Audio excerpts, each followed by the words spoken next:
happening.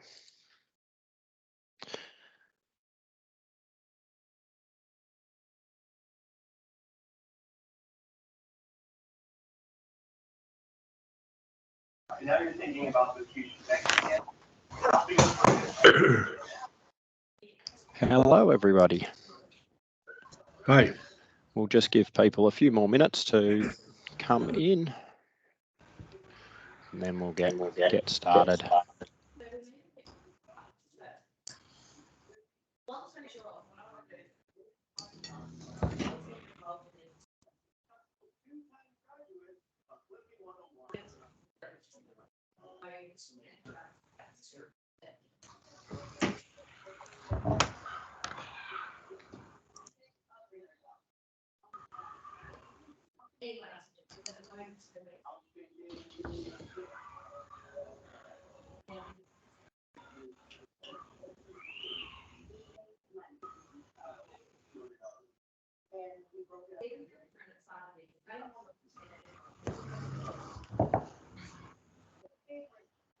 So we'll just give people about another minute or so. We had about 70 acceptances, so there should be a few more jumping in as we go.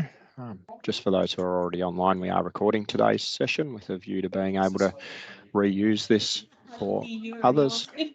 But if you need me or someone does, just can I just ask people to jump on mute if they're not? It's a bit of noise coming through somewhere. Thank you.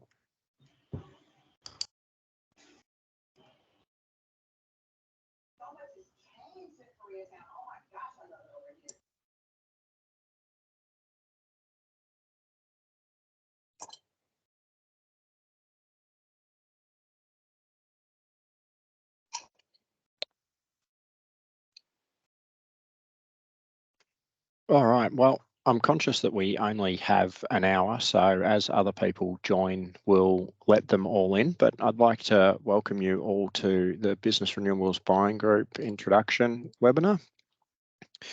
First of all, I would like to kick off with an acknowledgement of country. I'd like to acknowledge the Wurundjeri Woi-wurrung people as the traditional owners and true sovereigns of the land now known as Yarra.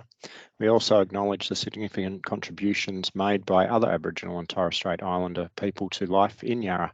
We pay our respects to elders from all nations here today and to their elders past, present and future. Thank you to everyone for joining us today and your interest in the Business Renewables Buying Group. Today, we're going to run through a couple of agenda items. So we're going to give you an introduction into the buying group, a bit of industry background from Ian and the team at One Circle, and then a bit about the buying group. So without further ado, I'll jump straight into a council experience and why we're doing this. So fairly simply, we're doing this to increase demand for renewables and to accelerate the decarbonisation of the energy grid. Councils have experience in this space. Previously, the councils have been involved in MREP 2, VECO, the Business Renewables Buying Group pilot, which we ran last year. And these programs have achieved really good outcomes for the organisations participating. And they've demonstrated that group buying can work. It can work for like organisations, like groups of councils, but it can also work bringing together groups of businesses who have a common goal of wanting to do more and shift their electricity supply to renewables. Like councils, commercial group buys have been inconsistently available in the market.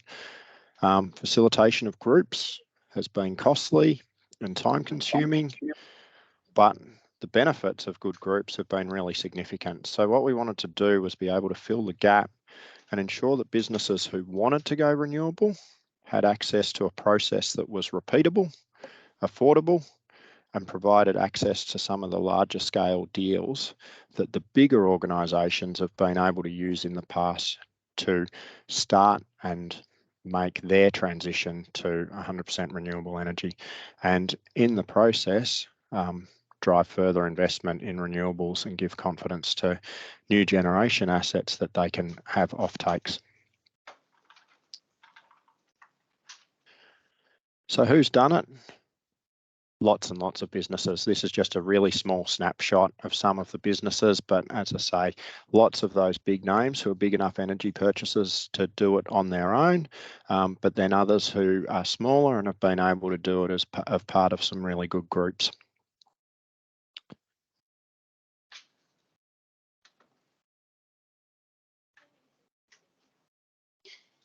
Hang on. The focus. Who are we looking at? Who are we talking to here? Medium to large organisations wanting cheaper renewable power. We want to be able to support cheaper and lower emissions outcomes for businesses and the community. So our community are telling us that they want a cleaner future. And to support that, we want to support businesses to make that transition to renewables. Electricity is probably the simplest thing to change within your business operations to reduce your emissions. The technology's there, the processes are there, the contracts are there. It's just a matter of committing and doing it.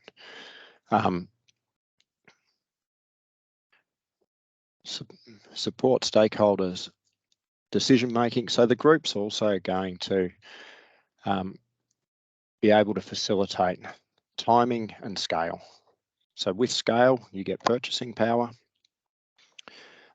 We think now is a really good time to be looking at this. We know there's a lot of renewables projects waiting for finance, looking for finance, trying to get built. Obviously, there's big commitments from the government. This should bring down the cost of renewables.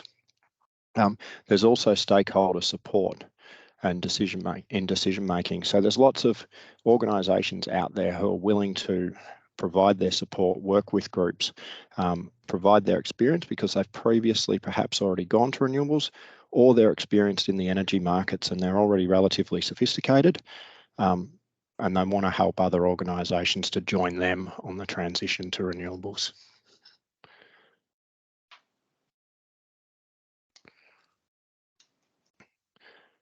So what's the council role within this? It's to provide independent oversight of the group. So we coordinate and pay for the facilitation of the group. We've run an RFQ process with which was really well responded to, and selected Ian and the team at One Circle through a competitive process there.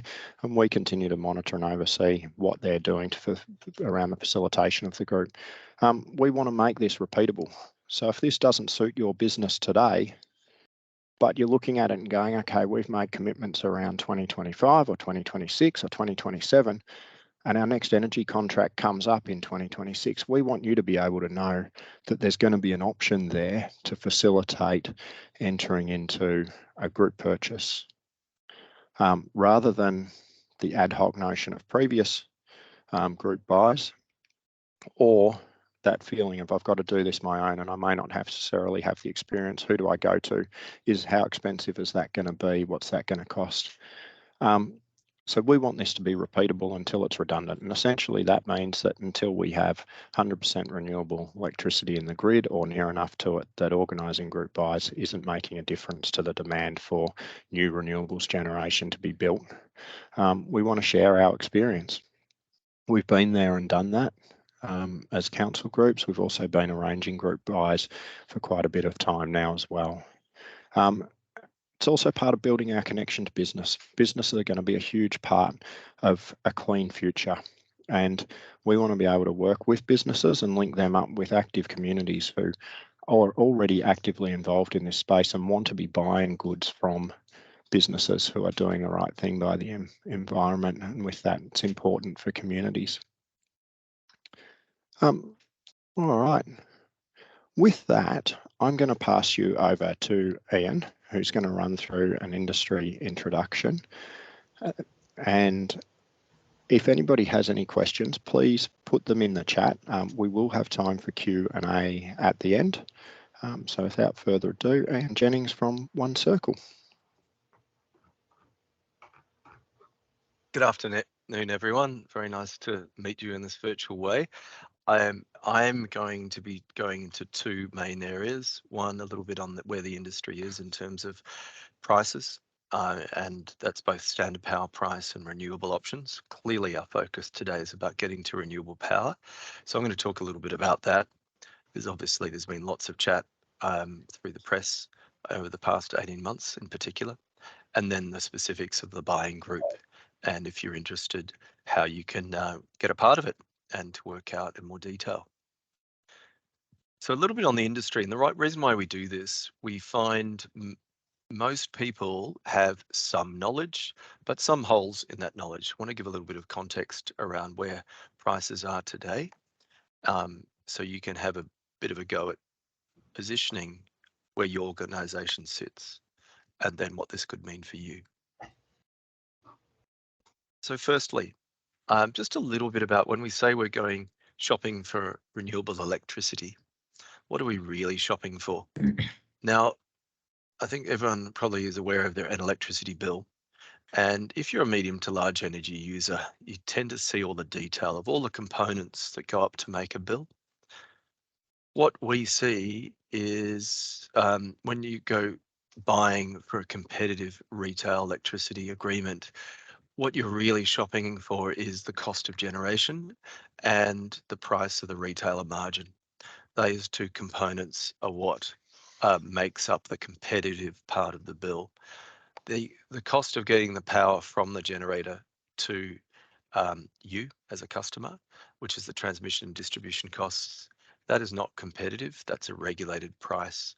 And the environmental charges, which are set by state and federal governments, are also largely inflexible.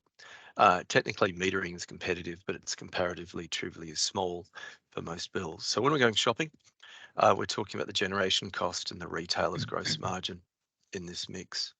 The way to get a cheaper outcome is to be bigger, basically, scale and strong competitive processes to get a competitive price. So that's really the focus. And that represents, depending upon where you sit in Victoria physically, because network charges vary throughout the state, that'll be anywhere between 40 to 60, 70% of the bill. So the components that we're talking about. Now, so that's the power. How renewable are we? And there's some links here too. This is a wonderful chart showing the past 12 months in Victoria, and the colours represent the sources of power generation.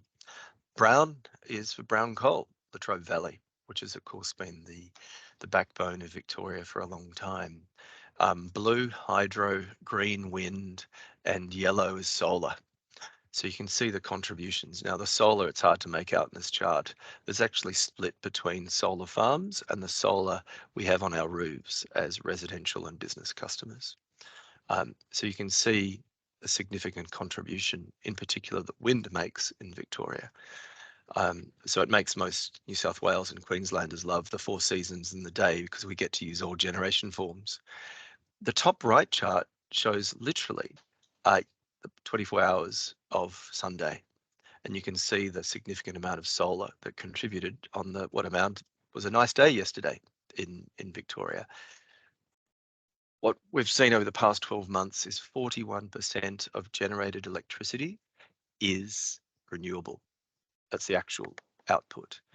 At its height, it gets up to 55% on a windy, sunny day where we don't need much power, and as low as 28%, such as in a very dark, still winter's day in Victoria. So that's the kind of range. So while the federal government set a minimum renewable target of about 18%, you can see that we're producing well above that 18%, and that volume is increasing. I should just reiterate, one of the big sources of renewable coming into the market is customer solar. So on your roof, that represents about 9.5% of generation over the past 12 months. So it's an encouraging picture, of which we're looking forward to a lot more happening in the future, of course, as well. And Aaron, do yell out if questions come up. Happy to deal with a few as we go as well. Yep. Nothing at the moment. Oh, good. So buying renewable power, when we're saying we're buying renewable, what are we actually buying? Let me start with the traditional agreements that most of us have used to date. It generally gets referred to as standard power. That is just the traditional blend that comes out of the PowerPoint. It's not classified as renewable, though technically it's about 18% renewable by law. You're familiar with standard electricity agreements that you might see from the likes of a Origin, AGL, Shell, et cetera, et cetera. So very familiar contracts. Clearly the emissions position. There's nothing special over and above the statutory minimum that must be achieved. It is, our grid in Victoria is somewhat getting less bad from being the most polluting in the country. It is improving, but we're still at the back of the pack in Australia. So when you're going to buy renewable, you hear of a couple of phrases or words. One is green power, another one is LGC. LGC standing for large scale generation certificate. Bottom line is, if you're buying for a home or small business, you'll hear the word green power. That's a brand name that the industry put together to make it a little bit more easier to sort of feel approachable as far as buying a renewable option. It also, there's certain terms and conditions to make it really simple for residential and small business. Large scale generation certificates are fundamentally what we're talking about when medium and large businesses, because there's no way you know the power comes out of a PowerPoint is renewable. So the way to transfer that credential of, say, power from a wind farm or solar farm or new hydro, for instance, is to create a certificate that gets transferred to the customer. And that's why you will see the acronym LGC, or large scale generation certificates. That's how you transfer that credential. And that's done on an annual basis and part of your agreement. So you can buy a standard power agreement with the option of an LGC, and that's charged at an additional premium to your standard power rate. In other words, it's a cost plus situation. So that's green power or standard power with an LGC is one of the most, they're two of the most common options you will see. The downside is it costs more. When you add scale, and that's one of the reasons why having a buying group, that scale gets and attracts a more competitive outcome. It gets cheaper. And you'll see another bit of jargon called a PPA, power purchase agreement. Basically, that's a bundle of wind farm, solar farm, together with LGCs for when the wind doesn't blow and the sun's not shining, to get the outcome of 100% renewable.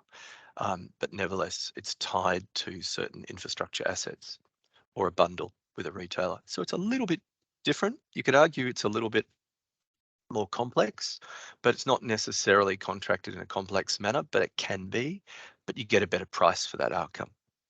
But you only get these options by having more volume. And that's why a buying group is very useful and arguably necessary. Since renewable projects started in anger 5 to 10 years ago, we have a lot more options. So it's some of that contracting complexity has reduced, which is a much better outcome now for customers going shopping for renewables.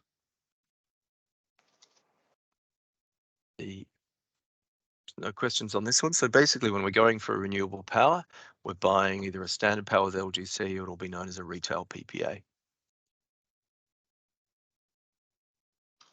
So a little bit on where we've come from a pricing point of view.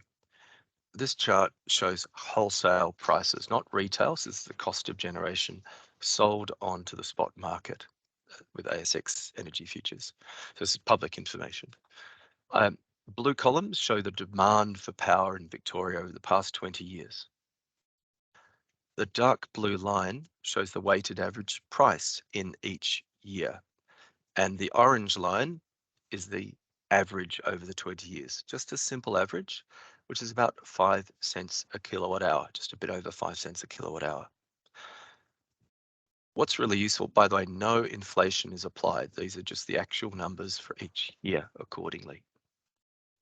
You can see when we had a mixture of major outages, as in power stations that broke down, and bushfires that meant transmission lines between Victoria and New South Wales were shut. We had the heights of 2017, 18 and 19. We've had a bundle of different effects, and it went a little bit over 12 cents a kilowatt hour in 2019. That was considered brutally expensive, and I'm sure those with a bit of memory might have been exposed to a bit of that.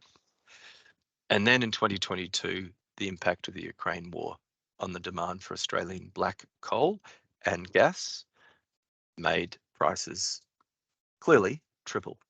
It was a bit over 15 cents a kilowatt hour. That's had a massive impact on the market. And year to date, we're down at about a weighted average of 7.5 cents. And as I said, but this is coming through the spot market. The volatility remains high. One point of note, a lot of people will say, why did I refer to black coal and gas? Well, black coal is what Queensland, New South Wales is dependent on by roughly about 65%. So if their input costs go through the roof, that has a flow-on impact because we're a part of an interconnected grid. And that's what brought Victoria's prices right up. Federal government introduced a cap on prices for coal and gas during the latter part of 2022, which then brought that down, along with other market factors, which are a hotly debated topic. But that's where we've come from. Where are we going to now? This is a chart with the same data, but in more detail. So you can see it starts in 2018 and goes through, but importantly, has the futures. There is a futures market where you can buy electricity up to roughly 5 years into the future on the open market. Most electricity is still bought off the market, direct deals between individual producers and retailers, but nevertheless, this gives a good view of where prices are heading. Now you can see the spike, of course, that we had in 2022, well up near about 27 cents a kilowatt hour, and that's just wholesale generation, I should point out, around here. And now we're down to a position in the futures, and we're looking for this group buy to begin supplying from around July next year at its earliest date. Those prices are coming back down in the range of an average price of between 5 to 7 cents. That's the range. I think it's probably going to land by the time we contract in that 6.5 to 7.5 cents a kilowatt hour generation on these current market conditions. But of course they are changing, and you can see we start to level out really from 2026 onwards. So you can see the dramatic change we've had and what we've had to experience as organisations over that period.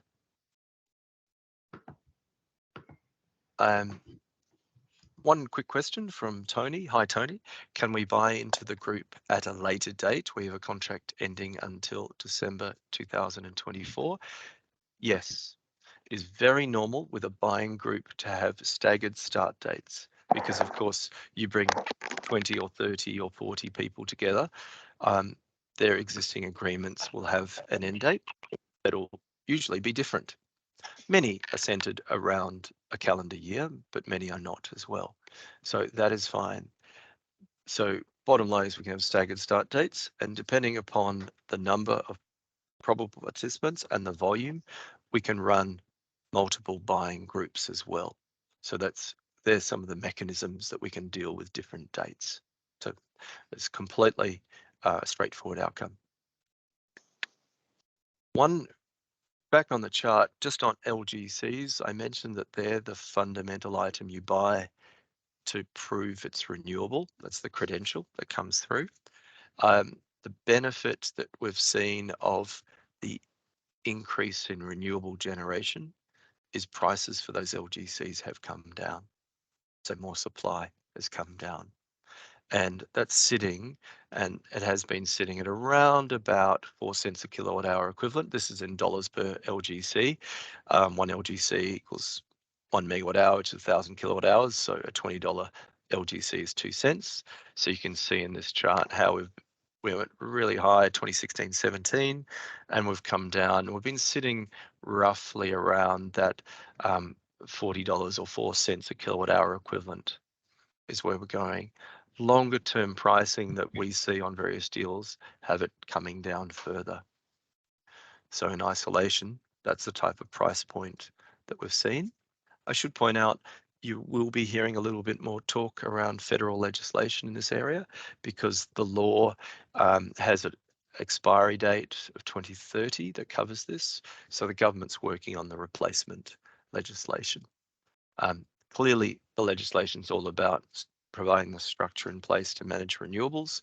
You've seen in Victoria, we're sort of around the 40% renewable. We've got a long way to go before we're 100% renewable. So something will be in place, whether it's the same or very similar, we'll see. People are expecting something to be similar. So in an attempt to make this relevant, we see businesses that are in all different shapes and sizes and with different cost bases. You saw on the pricing charts, you could have done a contract during the COVID time that was really, really cheap. In other words, it's on that 20-year average low price of 5 to 6 cents a kilowatt hour for generation. Or you might have been very unfortunate that you had to sign a contract right at the worst of that peak when those COVID prices hit us last year. Or you may be somewhere around now. And this is what this chart is showing, is 3 situations for the same amount of electricity load. For reference, we've used 500 megawatt hours as a starting point. So what you can see here is the proportional cost in blue of that cost of generation for a COVID situation, COVID price, really low in 2020, 2021. The dreadful prices of last year tied to the Ukraine war, or triggered by, I should say, and something around now. 3 different price outcomes using the same network charges and the same environmental charges. What that shows you is we see people right now on equivalent basis of 18 cents a kilowatt hour to 28 or 24, all based on when they signed their deal. And I'd have to say very few organizations really had any ability, any possible ability to have been predicting any one of those 3 situations. It's really hit everyone by surprise. So you can see that type of cost difference, which works out to be between 90 and 140,000 or about 120,000, depending on those 3 situations. What we're looking at is a 2024 rate that's sitting us around 24 cents or 23 cents, sorry. 2023 is about 24 cents. A group buy situation would save what we're looking at for the scale of about 1.5 cents a kilowatt hour off an equivalent rate that's available in the market of today. But what does mean, if you had an agreement that was signed back in 2021 that ends next year, everything will be more expensive. Sorry to say it, but that's the truth. So trying to give a balanced view here. If you signed one of these rates in 2022, I'd like to think everything would be cheaper for your organization. What we're talking about is the group buy by adding the scale and shared costs. It should be roughly about 1.5 cents cheaper on a like-for-like basis of acting independently versus as a group, just to give some cost perspective.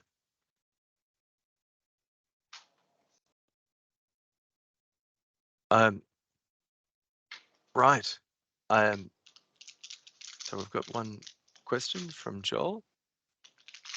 Right. So if you're on this 100,000, if you're on 100,000 kilowatt hours, 1.5 cent, our annual bill of $100,000. I'll just get back to you in a second on that.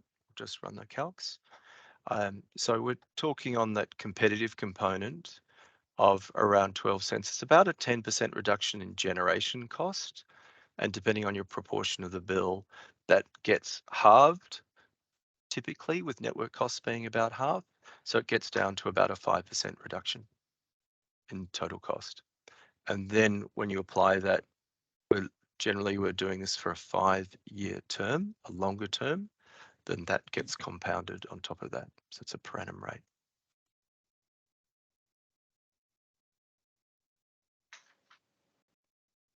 So just some sharing about feedback ongoing to renewable power.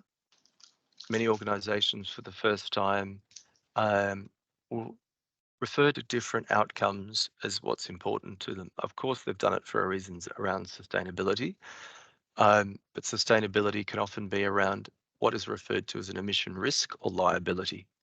Many organizations are either exposed to their customer, which are increasingly elevating the importance of that, whether it's servicing state and federal government, whether it be other sectors where emissions are important, and larger organizations usually have goals out to 2025 to 2030 of where they're wishing to achieve certain emissions outcomes.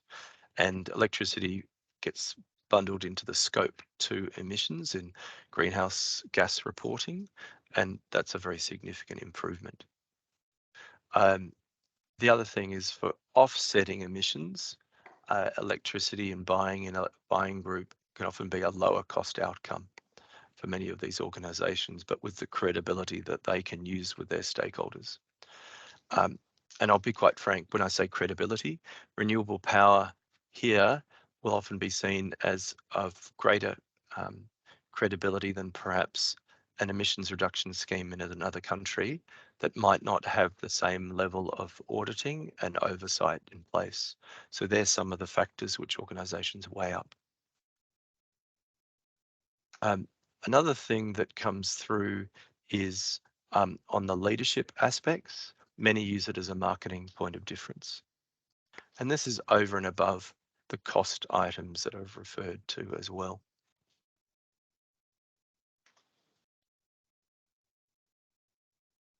Any questions just simply on the little bit around the sector and really what I've referred to about when we're buying renewable, we're typically looking at either a standard power agreement with LGCs or a retail PPA. Talked about the fact that prices have dramatically increased and varied over the past 3 years, and therefore your starting point of today and where you could end up, it could well be a cost increase. More likely for many, it'll be a cost decrease if we've contracted more recently, and therefore, and that role of LGC. All right, great. So let's talk a little bit more about the buying group and how it works. So we've said the buying group is really about getting scale to help get a cheaper, more cost competitive outcome. But there's many other factors as well. Some of the feedback from the pilot group, which was recently completed, pilot group being the first round of this buying group, it made achieving renewable goals easier. Was one feedback. The getting the support was also seen as a key factor. I can say this with complete confidence. For most organizations, the first time they move to renewable, they have a stack of questions, all very legitimate questions, all concerns, and that first time learning curve requires a lot of support. And we've found that the buying group was no different to anyone else taking that first step, and getting that support was really valuable. But then having others as part of that question and answer process was also really good. Hearing from a CFO, a CEO, a general manager from another organization asking a bunch of questions, always that individual had a lot of active listeners by the rest of the group and found that very, very helpful. The other thing that was key is everyone had slightly different reasons for doing it as well. the sustainability, ethical point of difference. Some were hard-nosed. It's all about being competitive difference with in their marketplace, and some were 100%, got to reduce emissions for ethical and sustainability reasons. Everyone's a bit different. Everyone will say they're all relevant, but have different emphasis in that.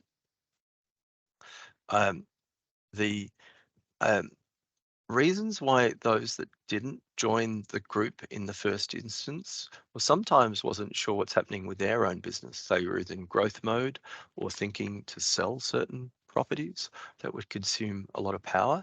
So they were uncomfortable with their requirement. Some of it was the timing. So the answer I gave you, Tony, was one, but some might say, well, my contracts don't end for 2 years. It's the wrong time.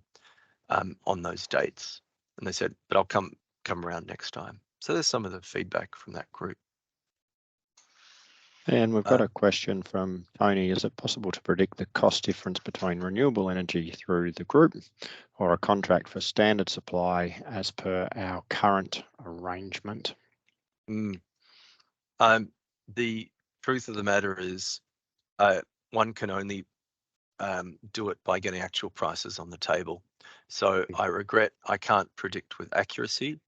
The guidance I gave earlier was a classic what we find when we look at different situations, because while we have many customers part of such as a buying group, but we have many that don't for a whole bunch of different reasons. So we see those differences, but there can be many factors in play.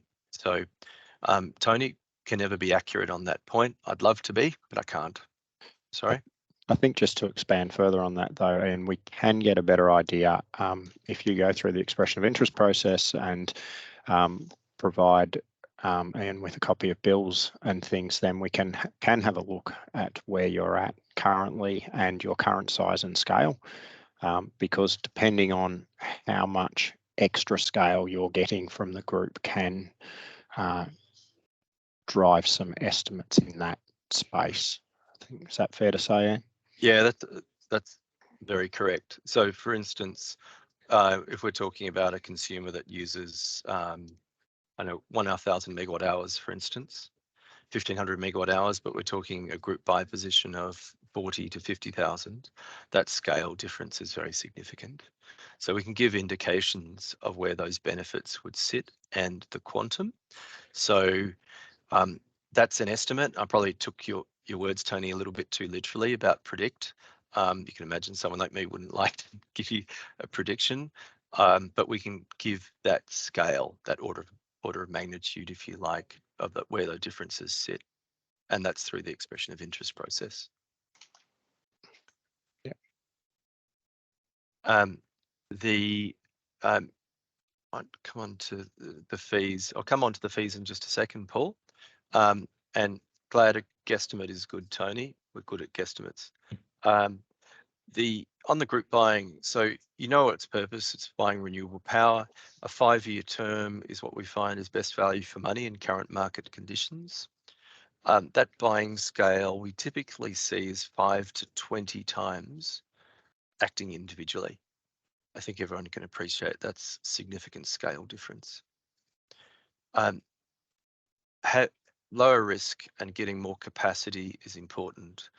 It is really normal that managers that have to do the buying of electricity don't have much support when they need to do it, and they often get fried a little bit by the individuals to whom they report. And by being part of a group, you get a lot more support than you would normally for such a procurement activity, and that's very valuable. And by doing that, that greatly reduces the risk of the decision process, and running a very thorough competitive process that is often more competitive and more thorough than would normally be conducted. That also helps give the confidence that you're getting the most competitive outcome that's available from the market at that point in time, all of which is very valuable. I mentioned before there's a lot more renewables in the market, so moving now is good, a lot better than we've been. Definitely got some good scale.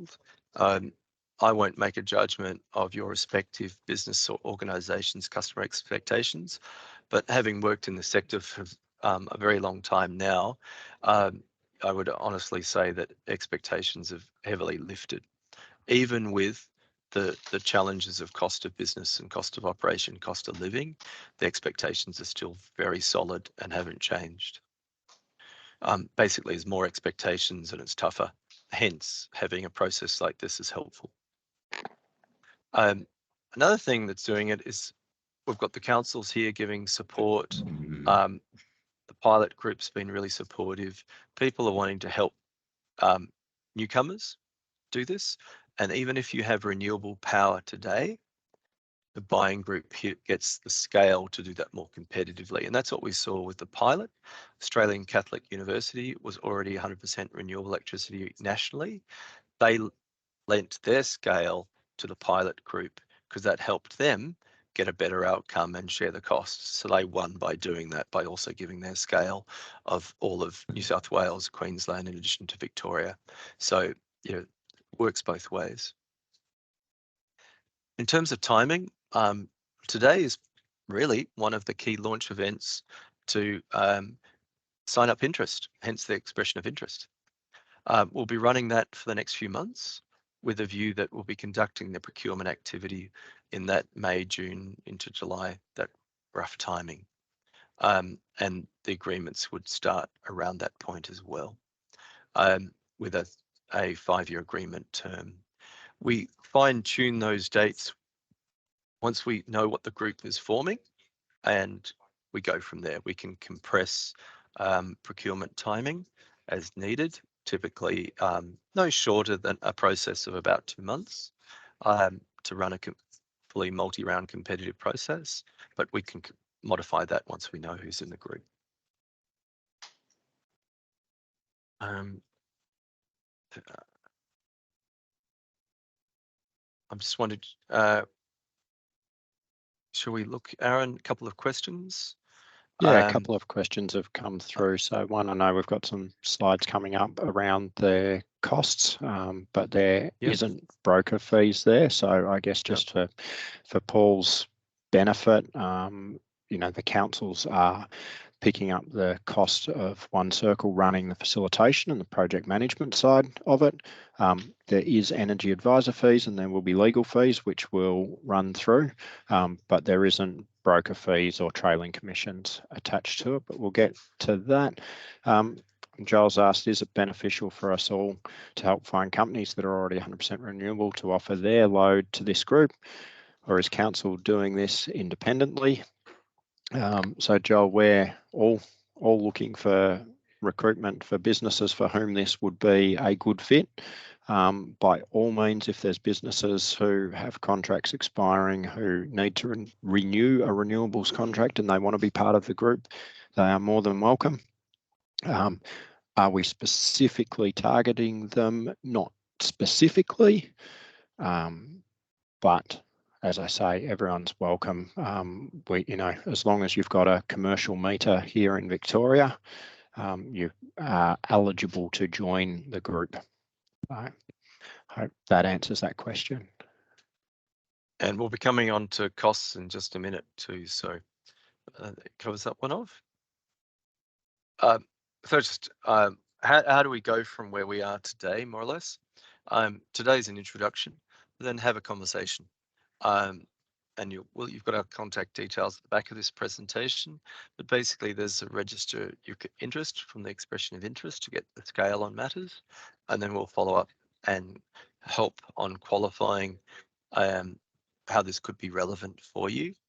That moves in, if it looks like it's worthwhile, then we move into sharing a bit of data so we can be more specific and give probably a little bit better guesstimate than what would initially occur in the first round conversations. And then based upon that, make an informed decision to then join the group or not, as the case may be. And that involves signing the Memorandum of Understanding, MOU, which really is the set rules around the group on how that works. And we follow through the process, getting us through to a procured electricity supply agreements, which I would point out, based upon last time, and I don't think it would change. The agreements would still be on a one-to-one basis, meaning your organisation direct with no links to the other parties in terms of the eventual supply agreement. So it's still preserving that one-to-one relationship between a retailer and you as the customer. But you get the benefit and overall price. There are different ways one can do it. You can create links that might provide a cost advantage, but then you've got a link. What we found from last time on the pilot is everyone preferred to still maintain that independence, but just get the benefit of the scale. So different ways of getting to that outcome. So the MOU really just outlines the purpose of why everyone's together, rules for making decisions, sets the right expectations, responsibilities, and the cost sharing on a fair and equitable basis. So it's really the basic rules of the group. It's nothing more complex than that, but still necessary, of course, because we do end up talking about data in aggregate, and everyone talks about their own personal positions. There is a need for confidentiality within the group, and the obvious other matters. In addition to getting hopefully a cracking price for renewable electricity, you get some other stuff along the way. So we do a full analysis of historic load and an established baseline on which to compare costs and your consumption. The requirements, obviously, of a 5-year term also look at forecast load. So that's where you get the consultation to understand what's going to be changing in your organisation and how that would flow into electricity load, so we can build that into the requirement over a 5-year term. Also, looking at key terms in agreements like Modern Slavery Act, roll in, roll out, LGC requirements and reporting requirements that any one organisation might have. So all of that to make sure that whatever does get signed, to the best of everyone's knowledge, has the right conditions that you'd be happy to live with over the 5-year term of an agreement. So we do that work, run a competitive process that typically involves 3 pricing rounds, 2 main pricing rounds, and then a final and best offer, and has everyone prepared all reports, including budget forecasts as well. So we look at a forecast cost profile with the renewables. So more or less you can do copy and paste into your own budgets for your organisation, depending on what gets agreed. Implementation, of course, around guidelines and then checking all the bills match up with what was agreed. So it's more than just getting a good price and say off with it. You get all that extra support. An online, in effect, website is provided with all this data that has also your ability to interact with that data and forecasts and look at different price options. So that's all provided as part of this service. That's what we did with the pilot, and we'll continue to do again. Now, let's talk about some costs and we'll talk about how this worked last time. And obviously things can change with new group members, but it usually works out something like this. So it's all about cost recovery. So there's no added profits put in or anything like that, or broker commissions. It's straight cost recovery. It's also about proportional cost recovery as well. It's common we have, let's call it smaller scale organisations, even though we're talking medium to large, you can really have quite a bit of difference in scale and requirements. So for instance, the large organisations always need third-party professional legal support in detail. They always need a lot of those extra conditions, which some of the medium organisations, while they understand and can appreciate it, they wouldn't necessarily choose to ever do that themselves. So in that regard, the large organisations sometimes take more of some of that cost because that's them driving it, but the small organisations still benefit, so they contribute to a smaller component than the larger on, for example, the legal costs. Similarly, the energy advisor costs, which does all that forecasting. If you're let's just say a simpler organisation that uses 2,000 megawatt hours and you've got one big connection to the grid in a factory or warehouse or maybe an education centre, versus an organisation that has 30. There's a lot more complexity in understanding loads and forecasting. So those costs are worked out and in advance, and then agreed as part of the position when we do all the cost work. So in that regard, you get information up front to make your decision rather than anything in arrears. We also find when a business says, I want to go renewable, they want all their sites to be renewable. And it might be there's lots of so-called, in the electricity industry, called small sites, use under 40 megawatt hours. So basically little satellite offices perhaps, or it might be a retail arrangement.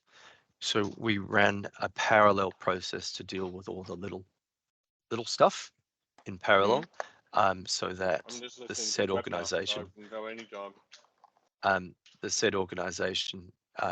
can say all sites are renewable, as the case may be, at the end of the procurement process. So for instance, Anglicare was one of the pilot participants, where their larger office locations, facilities, but also a lot of their smaller locations, op shops, a lot of different things. So we ran a parallel process to deal with the smaller sites, as we did for Australian Catholic University as well. So that's how that can get juggled in that regard. Any further questions on the costs? Or comments you might like to make, Aaron?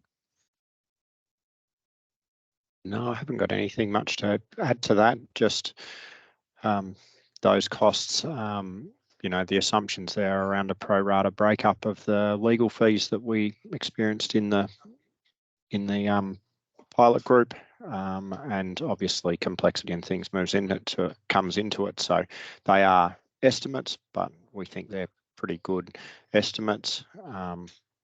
So hopefully we think that's pretty competitive and pretty well priced compared to previous group buys that were run prior to the Business Renewables buying group, and certainly when compared with trying to transition to renewable energy on your own as a standalone organisations, where you'd be picking up most of those fees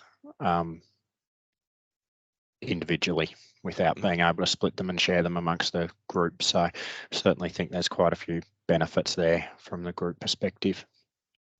Yeah, and to say it really maybe a bit too brashly, the bigger organisations love having the costs that they would pay independently shared.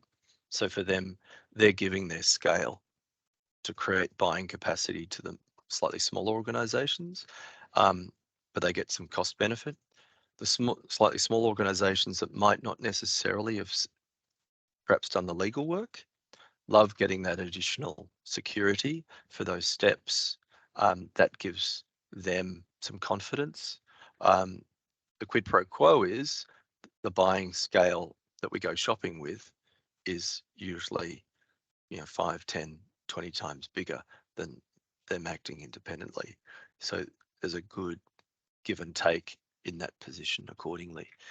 All these costs are with full transparency to the councils as far as independent oversight on this. So from that perspective, regardless of whoever's providing those services, the councils have that oversight to give that opinion as well. Yeah. I think the other thing that's important to note too here is, as we are looking at likely contract terms of 5+ years, which is generally longer than most organisations do their energy procurement, which is often 2 to 3 years. Just remember that you're amortising those costs over that extended period of time too. So you're not going to be repeating them in the short term, which I think can be very important for decision makers to know.